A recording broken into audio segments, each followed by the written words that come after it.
বেচে দিয়ে চলে গেলে, তুমি আজকে মালগুলো বেচে দিয়ে চলে গেলে, আমাদের মুসলিম ভাইরা কিনলো, কিনে রাস্তায় দাঁড়া করে কাটলো, তোমরা নিয়ে চলে যাও। তোমরা কেন, তোমাদের তো মাথা, তোমরা কেন বিক্রি করতে তোমাদের মাথা হারানো, তোমাদের মালকে আমরা কিনে ফাঁসবো, মাথা বেশি দিবে, তোমরা চলে যাও। ভালো কথাই বলছি, হাট এরকম বন্ধ নাই, তোমরা চলে যাও। কেউ একটা ভালো কথা বলো, এনাদের কেউ একটা কিন্তু কোনো কথা বলবে না, উপরে বলুক, উপরে বলতে পারো, করে খাই, আমরাও করে খাই।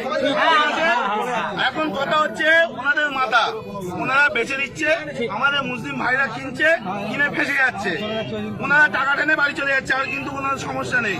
সুতরাং কেউ একটা এদের কোনো কথা বলবে না, এনারাও করে খায়। কিন্তু তোমরা মানে কাকা নিয়ে বাড়ি চলে যাও। সরকার যতক্ষণ না নির্দেশ দিচ্ছে কি হবে, কেউ কোনো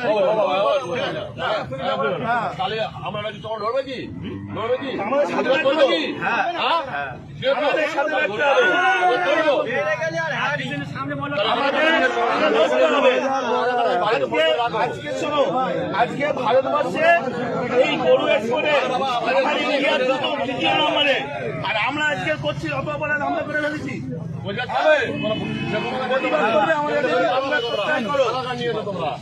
আমাদের সাথে প্রতিবাদ করলে থাকো, না হলে দেখো না।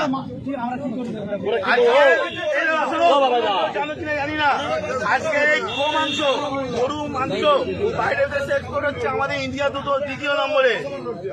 আজকে আমরা অপরাধ করে ফেলেছি, এর জবাব কেউ দিতে পারবে?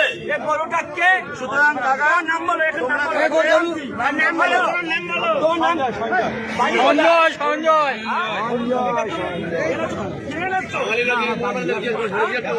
চোদ্দ বছর বয়স হয়েছে, এটা 14 বছর বয়স হয়েছে, এরকম চলতে গেলে তুমি এই কাজটা করলে কেন? তোমার কাজকে তো ঘন্টা হচ্ছে, আমরা